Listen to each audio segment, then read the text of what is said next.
আসসালামু আলাইকুম ওয়া রাহমাতুল্লাহি ওয়া বারাকাতুহু। ইন্নাল হামদুলিল্লাহ ওয়াস সালাতু ওয়াস সালামু আলা রাসূলিল্লাহ ওয়া বা'দ। আউযু বিল্লাহি মিনাশ শাইতানির রাজীম। বিসমিল্লাহির রাহমানির রাহিম। ওয়া মিনান নাসি মান ইয়াকুলু আমান্না বিল্লাহি ওয়া বিল ইয়াউমিল আখির ওয়া মা হুম বিমুমিনিন। সাদাকাল্লাহুল আযীম। যে যেখান থেকে যুক্ত হয়েছেন আমার ফেসবুক লাইভে সবাইকে জানাচ্ছি আন্তরিক মোবারকবাদ। আশা করি সকলে ভালো আছেন। প্রিয় ভাইরা আমার, আমরা গতকালকে খতমে তারাবি 30 নম্বর পারার থেকে আমরা কথা শুনেছি। আজকে আমরা আবার 1 নম্বর পারার সূরাতুল বাকারা থেকে ইনশাআল্লাহ প্রতিদিনই অল্প অল্প করে আমরা চেষ্টা করব গোটা 30 পারার কোরআনুল কারীমের গুরুত্বপূর্ণ যতগুলো বিষয় আছে সমস্ত বিষয়গুলো নিয়ে ইনশাআল্লাহ আমরা আলোচনা করার চেষ্টা করব। যখনই সম্ভব হয়, যেদিন সম্ভব হয় সেই দিন ইনশাআল্লাহ আমরা কথা বলবো। তো সূরা বাকারার শুরুতেই 8 নম্বর আয়াতে গুরুত্বপূর্ণ একটি আয়াতে কারিমা আমি তেলাওয়াত করেছি, সেখান থেকে কথা বলবো। তার আগে দেশ নিয়ে আমি কিছু কথা বলতে চাই, দুই একটি কথা বলতে চাই। বিশেষ করে একটি স্লোগান উঠেছে আমাদের দেশে, যারা চাঁদাবাজি পার্টি, যারা রাহাজানি পার্টি, যারা খাসরের বাচ্চা খাসর পার্টি, এই জাতীয় লোক যারা আছে, কারা আছে সবই তো আপনারা জানেন।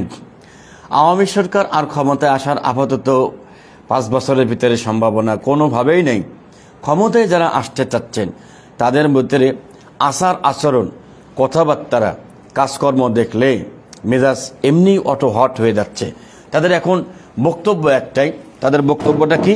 তাদের বক্তব্য হচ্ছে ইউনূস হটাও, ভারত বাঁচাও। ইউনূস হটাও, ভারত বাঁচাও। কেরে ভাই, ইউনূস তোমার কি এত বড় ক্ষতি করতেছে? ও টেন্ডারবাজি করে খাওয়া যাচ্ছে না, তাই তো? চাঁদাবাজি করে খাওয়া যাচ্ছে না, সরকারি মাল, রাষ্ট্রীয় মাল খাওয়া যাচ্ছে না, তাই তো? এত বড় একটা সুযোগ আসলো, এত বড় সুযোগ চলে যাচ্ছে চোখের সামনে দিয়ে, তাই তো? হ্যাঁ, আওয়ামী সরকার যেখানে যেখানে টেন্ডারবাজি করে, চাঁদাবাজি করে, সরকারি মাল ভাগ বাটোয়ারা করে খেয়েছে, সেই জায়গাটা বসার জন্য বিএনপির মাথা একবারে হ্যাং হয়ে গেছে। এর সাথে আমাদের দেশের কিছু মিডিয়া কর্মী আছেন, আমি তাদের বলি, ভাইয়েরা আমার, আমাদের দেশে থাকেন, খান আমাদের দেশে, পড়েন আমাদের দেশে। বিএনপির ভাইদেরকেও বলি, বিএনপির ভাইয়েরা আপনারা থাকেন আমাদের দেশে, খান আমাদের দেশে, পড়েন আমাদের দেশে। ভারত নিয়ে কেন এত মাথা ব্যথা? কেন ভারতকে কেন আঙ্গুল তুষতে হবে? ভারতের চ্যাট কেন তুষতে হবে? কি কারণে? সেনাপ্রধানকেও বলি, আমরা দেশের মানুষকে নিয়ে চিন্তা ভাবনা করবেন। সবসময় এদেশের যারা ভারত নিয়ে চিন্তা ভাবনা করে, ভারত নিয়ে তাদের সবসময় ভারত যদি বেজার হয়, তাহলে আমাদের দেশের আমির খসরু, মির্জা ফখরুল, মির্জা আব্বাস, আর ওই খাসরের বাচ্চা খাসর হারুন একটা আছে, এই যে কিছু আছে, এদের মাথা হ্যাং হয়ে গেছে। কখন ক্ষমতায় আসবে? ইউনূস হটাও, ভারতকে বাঁচাও। কারণ ভারত তোমার কি এত উপকার করতেছে? ভারত সারা বছর ধরে আমাদের প্রতি আধিপত্য করে করে আমাদের প্রতি জুলুম, নির্যাতন, অত্যাচার সারা জীবন চালিয়েছে। সেই ভারতকেই কেন ক্ষমতায় আবার আনার জন্য এদেশের মিডিয়া কর্মী, একদল দালাল, হলুদ সাংবাদিক ওরফে হিজরা, এরপরে সেনাপ্রধান সহ, আসিফ নজরুল সহ, বিএনপির কিছু কি বলবো টাউট বাটপার কিছু আছে, এরা সবাই মিলে তারা আবার এই দেশে ভারত আমাদের প্রতি আধিপত্য করেছে, অত্যাচার নির্যাতন দীর্ঘ বছর ধরে চালিয়েছে, আবার ভারতের আধিপত্য আমাদের উপরে চাপিয়ে দেওয়ার জন্য বিএনপির ভাইরা তাদের মাথা হ্যাং হয়ে গেছে।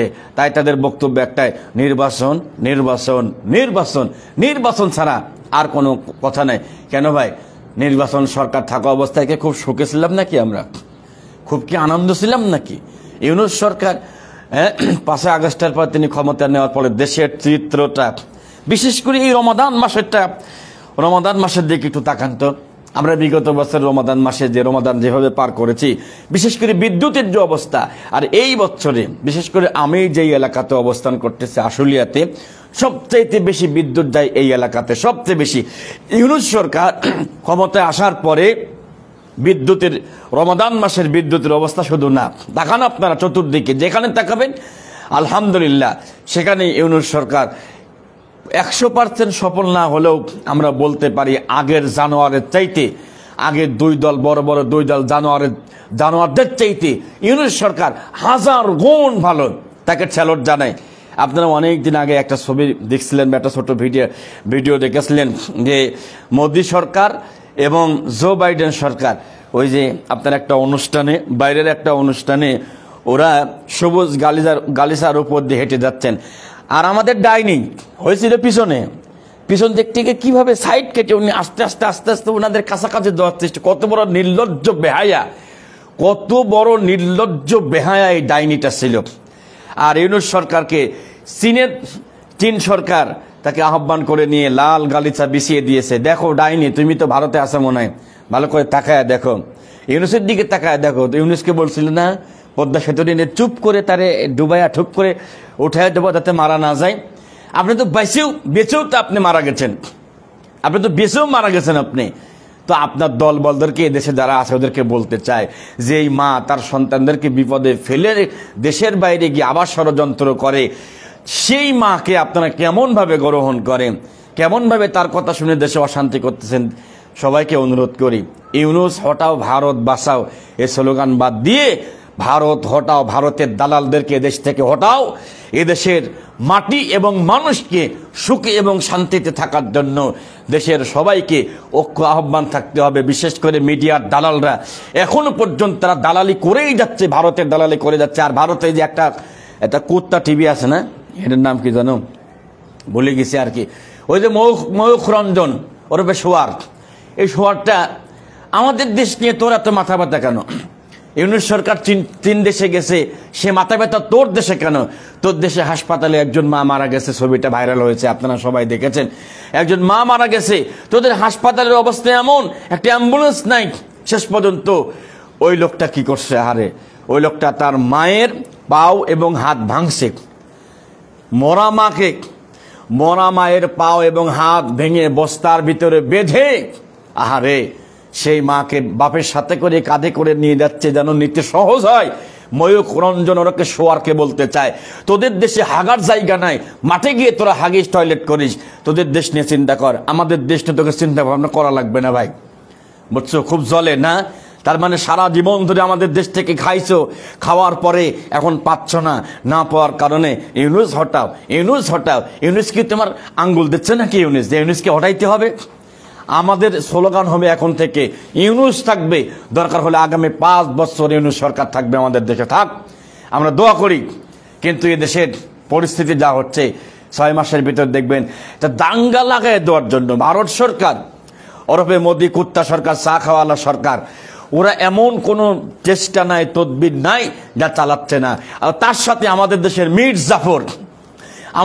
মির্জাফর যারা আছে, এই মির্জাফরদেরকে বলি ভাই, দেশের মা এবং মাটিকে ভালোবাসেন, যারা আমাদের দেশকে নিয়ে ষড়যন্ত্র করতে চায় তাদেরকে রুখে দেওয়ার জন্য হয়তো সামনে আরেকটা লড়াই আবারও করতে হবে, আমার মন বলছে। তাছাড়া এদেশে এই ইউনূস হটাও কেন? ইউনূস সরকার কি আওয়ামী লীগের চাইতে বিএনপির চাইতে কি খারাপ চালাচ্ছে নাকি? তোমার তো জলে কেন? ও তার মানে টেন্ডারবাজি করতে পারতেছ না? এই জন্য বিভিন্ন জায়গায় তাদের বক্তব্যের মাধ্যমে তারা ফুটে তোলার চেষ্টা করতেছে বিভিন্ন ভারতের মিডিয়া দিয়ে। ইউনূস সরকারের ব্যর্থতা তোমরা প্রসার করো। কেন ইউনূস সরকার ভালো কিছু করতে এটা চোখে পড়ে না? অবদ্ধ ওইটা চোখে পড়ে না? ওইটা প্রচার করো। দেশের ভাত খাচ্ছ, দেশের মাটিতে আসো, দেশ নিয়ে চিন্তা ভাবনা করো।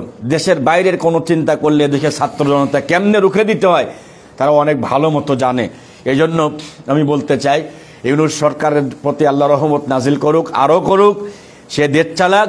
আমরা এখন অনেক শান্তিতে আছি, অনেকটা আগের থেকে এখন আসিয়ার একটা 300 বছর ইউনূস বাঁচুক, ঠিক আছে বিল্লাল, তুমি দোয়া করতে থাকো, আমরা দোয়া করি। 300 বছর যদি ইউনূস বাঁচে তো আজরাইলের সাথে দেখা হবে ইনশাল্লাহ। তো যাই হোক, সেটা বড় ব্যাপার না। এখন আমাদের এই পরিস্থিতিতে বিএনপি যদি আবার ক্ষমতায় আসে, এদেশের তাফসির অঙ্গন তারা আবার বন্ধ করে দিবে।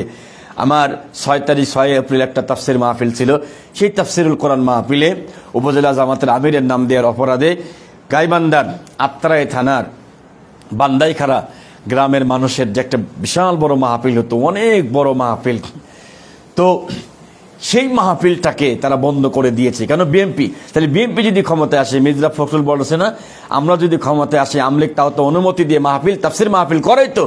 আমরা যদি ক্ষমতায় আসি তাইলে আমরা মাহফিলকে ব্যান করে দিব। কেন মাহফিলকে তোর বাপের নাকি যে ব্যান করে দিবি? তোর বাপের সম্পত্তি নাকি যে ব্যান করে দিবি তোরা? শোনো, আল্লাহর কোরআনকে ব্যান করে দেওয়ার কোনো চিন্তা ভাবনা যদি কেউ করে থাকে, আওয়ামী লীগ করেছিল। আওয়ামী লীগের পক্ষে জাওরাগুলো, তারপরে বিডিআর, আর্মি, পুলিশ সবাই তো ছিল। তোমার পক্ষে কারা আছে? ও কসুর দল, তোমাদের পক্ষে কারা আছে? তোমাদের পক্ষে তোমরা আবার সেই আমলিগ সরকার যে সুরে কথা বলতো, তোমরাও সেই সুরে কথা বলতেছো। মানে ভারতের উপকার হোক, ভারত কি ভাতার লাগে নাকি? হ্যাঁ, ভারতের উপকার হোক। দেশের মাটিতে থেকে দেশ নিয়ে কেন চিন্তা ভাবনা মাথায় কাজ করে না? হ্যাঁ, এজন্য আইনুদ্দিন আল আজাদ ভাই একটা গান গিয়েছিলেন তিনি মারা যাওয়ার আগে। তার গানের বাস্তবতা এখন আমরা সচক্ষে দেখতে পাচ্ছি। নৌকা ধানের শীষ, দুই সাপের একই বিষ। কথা আসলেও ঠিক। তিনি ঠিক কথা এই গানটা বলার কারণে তিনি অ্যারেস্ট হয়েছিলেন, তিনি জেলখানায় গিয়েছিলেন। তো যাই হোক, জেলখানায় যাক আর অ্যারেস্ট হোক আর যাই হোক, হ্যাঁ ঠিক কথা বলেছেন। আওয়ামী লীগ আর বিএনপির মুদ্রার এপিট ওপিট, মানে শুকনা গো আর ভেজা গো, মনে করেন এটা। তো যাই হোক, আমরা বলতে চাই ইউনূস সরকার থাকুক। আমরা রমাদান মাসে আমরা দেখেছি যখন ইফতারি করতে বসছি ফট করে কারেন্ট বিদ্যুৎ বন্ধ করে দেয়। কারণ এটা কি শেখ হাসিনার কুত্তা পোষা হিন্দু ওখানে বসেছিল, মানে ভারতের দালাল বসে থাকতো। মুসলমানদের কষ্ট হবে কেমনে? মুসলমানরা রমাদানে কেমনে কষ্ট করে রমাদান পার করবে, এই চিন্তা ওই হাসিনা মহিলা, ওই কুত্তা শয়তান মহিলা সারা জীবনে চিন্তা করেছে। এবার ইউনূস সরকার আমাদেরকে কি একটা সবচেয়ে আরামদায়ক শান্তিদায়ক, সেহরির সময়ও কারণ যায় নাই, ইফতারের সময়ও কারণ যায় নাই, আর কি বলে ওই তারাবির সময়ও কারেন্ট যায় নাই। এত সুখ পাওয়ার পরেও বিএনপির লোকের এই সুখ সহ্য হচ্ছে না। তার মানে টেন্ডারবাজি করতে পারতেছে না যে। এই জন্য ইউনূস সরকার হটাও। ইউনূস যে কি মাল 6 মাস পরে বুঝতে পারবে। এখনও তারা টের পাচ্ছে। তারা মোদির সাথে লাইন করতেছে মোদির সাথে। আর ইউনূস সরকার অলরেডি চীনের সাথে লাইন করে ফেলেছে, যে চীন সরকার দেখে ভারত ভয় পায়। তো যাই হোক, তোমাদের যে ভয়টা ছিল সেই ভয়টা অলরেডি ঢুকে পড়ছে তোমাদের কলিজার ভিতরে। আজকে ফিলিস্তিনকে ইসরায়েল তাদের কত অস্ত্র শস্ত্র, ইসরায়েল এই শোয়ার বাহিনী, কুত্তা বাহিনী, তারপরেও ফিলিস্তিনিদের ছোট্ট ছোট্ট পাথর দেখে তারা এখনো ভয় পায়, প্রচন্ড ভয় পায়। তো যাই হোক, অনেক কথা বলে ফেললাম, এইবারে মূল কথায় আসি। আমি এই কথাগুলো বলা আসলে ঠিক হয় নাই, তারপরেও আসলে বলতেছি এই কারণে, আমাদের দেশে খাবে, আমাদের দেশে থাকবে, তাহলে আমাদের দেশকে নিয়ে তুই চিন্তা কর। তুই ভারত নিয়ে চিন্তা করিস কেন? তুই কেন ভাই? তুমি মিডিয়া পক্ষ, তুমি ভারতের চিন্তা করো কেন? সে চলে গেছে, তোমার হাসিনা চলে গেছে, তারপরেও তুমি কতভাবে চিন্তা ভাবনা করতেছো দেশে অশান্তি বাঁধানোর জন্য। তাদের একটু স্যাক্রিফাইস করে দেশের জন্য কাজ করো, দেখবা মনে অনেক শান্তি পাবা, অনেক শান্তি পাবা। আল্লাহ রহম করুক। আমরা এখন আলহামদুলিল্লাহ কথা বলবো আসলে সূরাতুল বাকারার ইনশাল্লাহ প্রথম হাপ্পারা থেকে কিছু গুরুত্বপূর্ণ কথা ইনশাল্লাহ আমরা বলবো ইনশাল্লাহ। সূরা বাকারার 8 নম্বর আয়াতে কারিমা রব বলেন, ومن الناس من يقول آمنا بالله وباليوم الآخر وما هم بمؤمنين। ومن الناس, আর মানুষের ভিতরে কতক মানুষ রয়েছে, মান ইয়াকুলু, যারা বলে আমান্না বিল্লাহ, আমরা আল্লাহর প্রতি ঈমান আনলাম, ওয়া বিল ইয়াউমিল আখির, আখিরাতের প্রতি ঈমান আসলাম, ঈমান আনলাম, ওয়া মা হুম বিমুমিনিন, তারা মূলত ঈমানদার না। এ কথায় বক্তব্য আল্লাহ সুবহানাহু ওয়া তাআলা। আল্লাহ যদি এ কথা বলেন, তারা মুখে বলে এক, কিন্তু তাদের অন্তরের ভিতরে আছে আর একটা। তারা হয় মিথ্যাবাদী, তারা এক এক জায়গায় এক একটা রূপ ধরে। যেমন আল্লাহ রাব্বুল আলামিন সুন্দর করে একটা ঘটনা বলছে, তারা যে তাদের মুখে যা বলে তাদের অন্তরে তা নাই। এটা বাস্তব ঘটনা।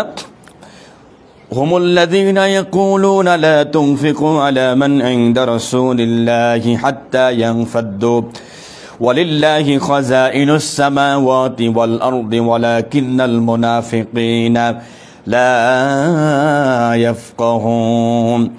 يقولون لئن رجعنا إلى المدينة ليخرجن الأعز منها الأذل ولله العزة ولرسوله وللمؤمنين ولكن المنافقين لا يعلمون মুনাফিকরা বলে হুমুল লাযিনা, তারা বলে লা তুনফিকু আলা মান ইনদা রাসূলিল্লাহ, হুমুল লাযিনা ইয়াকুলুনা, তারাই বলে, তারা কি বলে, লা তুনফিকু, তোমরা ব্যয় করো না, আলা মান ইনদা রাসূলিল্লাহ, যারা রাসূলের কাছাকাছি রয়েছে, জি যারা রাসূলের কাছাকাছি রয়েছে তোমরা তাদের জন্য ব্যয় করো না, হাত্তা ইয়ানফাদ্দু, যতক্ষণ না পর্যন্ত তারা রাসূলের কাছ থেকে দূরে সরে যাবে। আল্লাহ পাক বলে ওয়ালিল্লাহি খাযাইনুস সামাওয়াতি ওয়াল আরদ, আসমান জমিন যত খাজানা যত সম্পদ সব কার? সব আল্লাহর। ওয়ালাকিন্নাল মুনাফিকিনা, কিন্তু মুনাফিকরা লা ইয়াফকাহুন, তারা বোঝে না।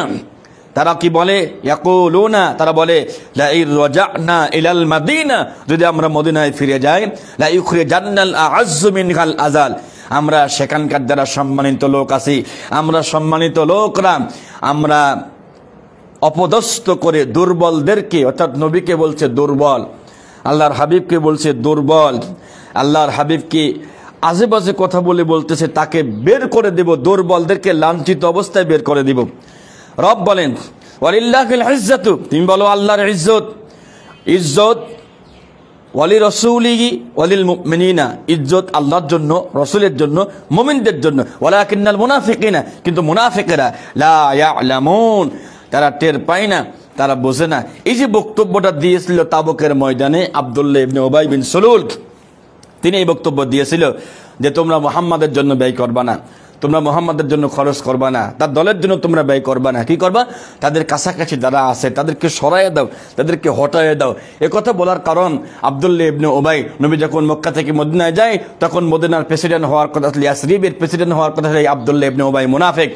তার স্বপ্ন ধূলিসাৎ হওয়ার কারণে তিনি আল্লাহর হাবিব সাল্লাল্লাহু আলাইহি সাল্লামের সাহাবাদের ব্যাপারে, নবীর ব্যাপারে এই উল্টা পাল্টা বাজে কথা বলতে আর বলতে দেশ থেকে বের করে দিব।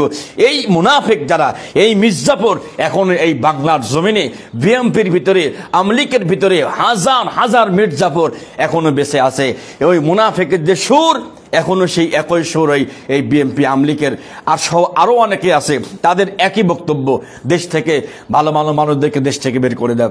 মিজানুর রহমান আজহারি ভাই, বিএমপি যদি ক্ষমতায় আসে লিখে রাখেন, বিএমপি যদি ক্ষমতায় আসে মিজানুর রহমান আজহারি ভাই দেখে থাকতে পারবে না, লিখে রাখেন। ওই যে একটা কথা বলছিল একদল খাইছে আর একদল খাবে, এটা নিয়ে বিএনপির মাথা ব্যথা শুরু, তখন থেকেই মূলত মাথা ব্যথা শুরু হয়েছে। আর তারা দল হিসাবে কেমন এটা তার বলা লাগে না, মানুষ এখন বোঝে। সবাই এখন অ্যান্ড্রয়েড ফোন ব্যবহার করছে, ভ্যান চালায়, অটো চালায়, সেও অ্যান্ড্রয়েড ফোন চালায় এবং সেও মোবাইল দেখে। তারা দল হিসাবে কেমন, আল্লাহ রাব্বুল আলামিন তাদের হেফাজত করুক, তাদের হিদায়াত দান করুক, দোয়া করি। তারা বলতো যদি মদিনায় যায় তাইলে বের করে দিব। এখন এই কথা যায়েদ ইবনে আরকাম রাদিয়াল্লাহু তাআলা শুনে পেনে আল্লাহর হাবিবের কাছে এসে বলেন, ইয়া রাসূলুল্লাহ, তাবুকের ময়দানে এই আব্দুল্লাহ ইবনে উবাই আপনার ব্যাপারে এই বাজে বাজে কথা বলেছে। এরপর উনি আসলেন, আসার পরে আল্লাহ নবীদের কাছে এসে কসম করতেছে, ইযা জাআকাল মুনাফিকুনা ক্বালু নাশহাদু ইন্নাকা লারাসূলুল্লাহ ওয়াল্লাহু ইয়ালামু ইন্নাকা লারাসূলু ওয়াল্লাহু ইয়াশহাদু ইন্নাল মুনাফিকিনা লাকাযিবুন। ইযা মানে যখন, যা মানে আসে, মুনাফিক মানে মুনাফিকরা, ক্বালু মানে বলে, নাশহাদু তারা সাক্ষ্য দেয়, ইন্নাকা লারাসূলুল্লাহ নিশ্চয় আপনি আল্লাহর রাসূল, ওয়াল্লাহু ইয়ালামু আর আল্লাহ জানে, ইন্নাকা লারাসূলুহু নবী আপনি যে আল্লাহর রাসূল এটা আল্লাহ জানে, আল্লাহু ইয়াশহাদু এ ব্যাপারে আল্লাহ সাক্ষ্য দিয়েছে আপনি আল্লাহর রাসূল। আর আল্লাহ এই সাক্ষ্য দিয়েছে যে মুনাফিকগুলো আপনার কাছে এসেছে সবগুলো লাকাযিবুন, এরা সবগুলো হচ্ছে মুনাফিক। তো তারা মুখে এক, অন্তরে আর এক। যায়েদ ইবনে আরকাম যখন আল্লাহ নবীর কাছে আব্দুল্লাহ ইবনে উবাই সম্পর্কে কথাগুলো বললেন যে হুজুর উনি তাবুকের যুদ্ধে বসে এই বাজে বাজে কথাগুলো উনি বলেছেন, তখন আল্লাহর রাসূল যায়েদ ইবনে আরকামের কথা বিশ্বাস করতেন না তিনি। কিন্তু আল্লাহ পাক আয়াত নাজিল করে বললেন, আব্দুল্লাহ ইবনে উবাই বিন সুলুল তার মূল টার্গেট সামনে প্রশংসা আর পিছনে বাস। সামনে রাসূলের প্রশংসা করত আর পিছনে কি করত, পিছনে তার চিন্তা ভাবনা ছিল অন্যরকম। ঠিক এই লোকটার কারবার ছিল এরকম। রব বলেন ওয়াইদা কিলা লাহুম, تعالوا إلى ما أنزل الله وإلى الرسول رأيت المنافقين يصدون عنك صدودا এদের অভ্যাসটা এরকম, যখন বলা হয় তোমরা আসো আল্লাহ এবং আল্লাহ রসুলের দিকে, আল্লাহ যা নাজিল করেছে রসুলের প্রতি আমরা সেই কথাগুলো শুনি, শ্রবণ করি, তারা শোনে, তারা বোঝে, যখন দেখে বিপক্ষে চলে যাচ্ছে তখন তারা ঘাট তারা করে উঠে চলে যায়। আল্লাহ সেই ঘটনায় সূরা মুনাফিকের 5 নম্বর আয়াতের ভিতরে জানাচ্ছেন, ওয়াইযা কিলা লাহুম তাআলাউ يستغفر لكم رسول الله لووا رؤوسهم ورأيتهم يصدون وهم مستكبرون।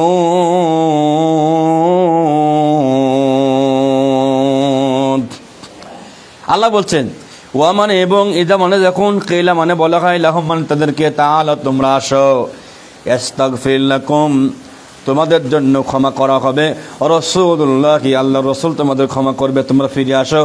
লাব্বাউ রুউসাকুম তখন তাদের মাথা তারা ঘুরিয়ে নেয়, তারা চলে যায়। তখন আপনি দেখতে পারবেন ইয়াসুদ্দুনা ওয়া হুম মুস্তাকবিরুন তারা মুখটা ঘুরিয়ে নিয়ে অহংকার করে আপনার কাছ থেকে ফিরে চলে যাবে। সূরা মুনাফিকের 5 নম্বর আয়াতের ঘটনা বলি।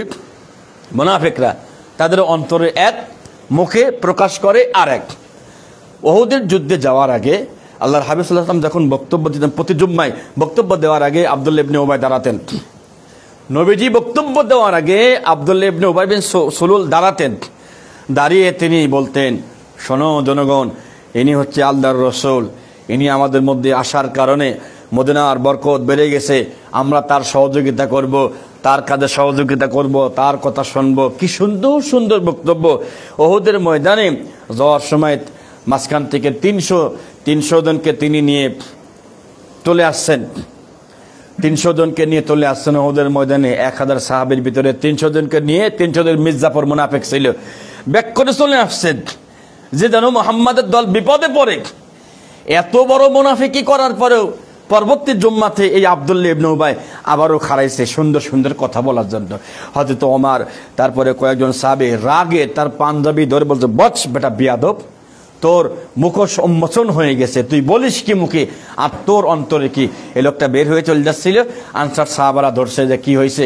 কয় আমি কি খারাপ কথা বলার জন্য ওখানে দাঁড়াই নাকি? আমি তো তার দিনকে সহযোগিতা করার জন্যই তো রাসূলের মসজিদে বক্তব্য দেওয়ার আগে আমি দাঁড়াই। কিন্তু এই যে পিছনে বাঁশ দেয়, কুঞ্চি দেয়, এই যে ওহুদের ময়দানে 300 জনকে ব্যাক করে নিয়ে আসছে, তা তার মনে নাই। এমন নির্লজ্জ বেহায়া আমি বিএনপি একদম হুবহু সেম এইরকম, তাদের আচার আচরণ চলাফেরা কথাবার্তা সেম এইরকম। তারা মুখে ইসলাম বলে কিন্তু কোরআনের কথা শুনলে একটা সময় এমন ছিল, যেমন রাঙামাটির কথা বলি। রাঙামাটিতে আমি তাফসীর মাহফিল করছি গত বছর, এবারও করছি। গত বছরে আমি কিছু কথা, আমি স্পষ্টবাদী কিছু কথা বলি, কিছু কথা সেখানে বলেছিলাম। তো সেই সময় বিএনপি মহা খুশি হয়েছিল কিছু কথা বলার কারণে। সেম কথাগুলো এই বছর বলাতে বিএনপির লোক মাহফিলে বাধা দিয়ে আমার মাহফিলটা বন্ধ করে দিল। বুঝছেন বিষয়টা? তার মানে কি? তার মানে আমলিক যা ছিল বিএনপি সেই একই লাইনে হাঁটতেছে। ওরা যে পোশাকের ড্রেনটা ঢুকছে, এরাও সেই পোশাকের ড্রেন দিয়ে এই মুহূর্তে টয়লেট খাবে, আর ভারত আমাদের উপরে আধিপত্য চালাবে। এই লোক কাম। তাছাড়া তারা আমরা কাজ দেখতেছেন তাদের। আল্লাহ তুমি তাদের হেদায়েত দাও, আমিন। আমরা 1 নম্বর পারাত ইনশাল্লাহ প্রথম থেকে কথা শুনতেছিলাম। আজকে আমরা গুরুত্বপূর্ণ 2টা ঘটনা আছে, প্রথম 10 পৃষ্ঠার ভিতরে 2টা ঘটনা বলবো। আমরা চেষ্টা করবো যদি সম্ভব সময় থাকে প্রতিদিনই ইনশাল্লাহ 30 পারা কোরআন একদম প্রথম থেকে হাফ পারা করে হোক, 5 পৃষ্ঠা করে হোক, এর মধ্যে যে গুরুত্বপূর্ণ বিষয়গুলো আছে ইনশাল্লাহ আমরা চেষ্টা করবো আলোচনা করার জন্য। আল্লাহ আমাদের তৌফিক দান করুক, আমিন। এখন 1 নম্বর পারা 34 থেকে 38 নম্বর আয়াতের ভিতরে আল্লাহ সুবহানাহু ওয়া তাআলা সুন্দর একটি ঘটনার কথা বলেছেন। আউযু বিল্লাহি মিনাশ শাইতানির রাজীম, বিসমিল্লাহির রহমানির রহিম। وَإِذْ قُلْنَا لِلْمَلَائِكَةِ اسْجُدُوا لِآدَمَ فَسَجَدُوا إِلَّا إِبْلِيسَ أَبَى وَاسْتَكْبَرَ وَكَانَ مِنَ الْكَافِرِينَ وَقُلْنَا يَا آدَمُ اسْكُنْ أَنْتَ وَزَوْجُكَ الْجَنَّةَ وَكُلَا مِنْهَا رَغَدًا حَيْثُ شِئْتُمَا وَلَا تَقْرَبَا هَٰذِهِ الشَّجَرَةَ فَتَكُونَا مِنَ الظَّالِمِينَ। সূরা বাকারা 34, 35, 36, 37, 38 5টি আয়াত খুব গুরুত্বপূর্ণ। এই ঘটনা সবাই জানেন। আদম আলাইহিস সালামকে সৃষ্টি করার পরে আল্লাহ সবাইকে বলল, সেজদা করলো, সবাই করলো, ইল্লা ইবলিস। ইবলিস সারা আবা, সে অস্বীকার করলো, অস্তাকবারা, এবং সে অহংকার করলো, ওয়া কানা মিনাল কাফিরিন, এবং সে কাফেরদের অন্তর্ভুক্ত হয়ে গেল, কাফের হয়ে গেল। আল্লাহ অর্ডার করলেন, ওয়াকুলনা ইয়া আদম উসকুন, আদম আলাইহিস সালামকে আল্লাহ অর্ডার করলেন, আনতা ওয়া যাওজুকা, তুমি এবং তোমার স্ত্রী জান্নাতের ভিতর তোমরা থাকো, খাইতে থাকো, যেখানে মন সেখানে তোমরা যাও, যা মন তাই খাও, যেখানে মন সেখানে যাও। ওয়ালা তাকরাবা হাযিহি শাজারা, শুধু ওই গাছের নিকট যাবা না। একটা গাছ নির্ধারণ করলে এই গাছের গেলেই তোমরা জালেম হয়ে যাবা। সেই গাছের কথা তাফসিরে পড়লাম, কেউ বলছে আঙ্গুরের গাছ, কেউ বলছে গমের গাছ, কেউ বলছে খেজুরের গাছ, কেউ বলতে জাক্কুম, একটা হলেই হলো, গাছ ছিল আর কি। তো শেষ পর্যন্ত আপনারা সবাই জানেন, ফাযাল্লাহুমুশ শাইতান, শেষ পর্যন্ত শয়তান তাদেরকে পদস্খলন করিয়েই ছাড়লো। তার মানে গাছের নিকট নেওয়ালো, ফল খেলো, গায়ের পোশাকটা খুলে গেল, জান্নাতি পোশাকটা খুলে গেল। তারা যে সুখ সান্ডে তারা সেখানে বসবাস করতেছিল, সেটা তাদের আর সহ্য হলো না। তারা সেখানে সেটা পান করার সঙ্গে সঙ্গে আল্লাহ বললেন, ওয়াকুলনা ইহবিতু বা'দুকুম লিবা'দিন, তোমরা এখান থেকে সবাই বের হয়ে যাও, এখন তোমরা একে অপরের শত্রু। ওয়ালাকুম ফিল আরদি মুস্তাকাররুম ওয়া মাতাউন ইলা হিন, তোমরা শত্রু হিসেবে সেখানে তোমরা কিছুকাল অবস্থান করবে, এবং ওয়া মাতাউন ইলা হিন, আবার এখানে তোমাদেরকে আসতে হবে, ফিরে আসতে হবে। ফাতালাক্কা আদম মির রাব্বিহি, আল্লাহ রাব্বুল আলামিন আদম আলাইহিস সালামকে কিছু কালেমাত শিখিয়ে দিলেন, কিছু ব্যাখ্যা শিখিয়ে দিলেন। তিনি তওবা করলেন, আল্লাহ পাক রব্বুল আলামিন তার তওবা কবুল করলেন। আল্লাহ রাব্বুল আলামিন তাকে বের করে দিলেন। এই ঘটনা সবাই আপনারা জানেন। বের করে দেওয়ার পর রব বললেন, কুল্লা ইহবিতু মিনহা জামিয়া, সবাই বের হয়ে যাও। ফাইম্মা ইয়াতিয়ান্নাকুম মিন্নি হুদান, আমার পক্ষ থেকে একটা হেদায়েত যাবে, একটা কিতাব যাবে, তোমরা সেই কিতাবকে অনুসরণ করবা।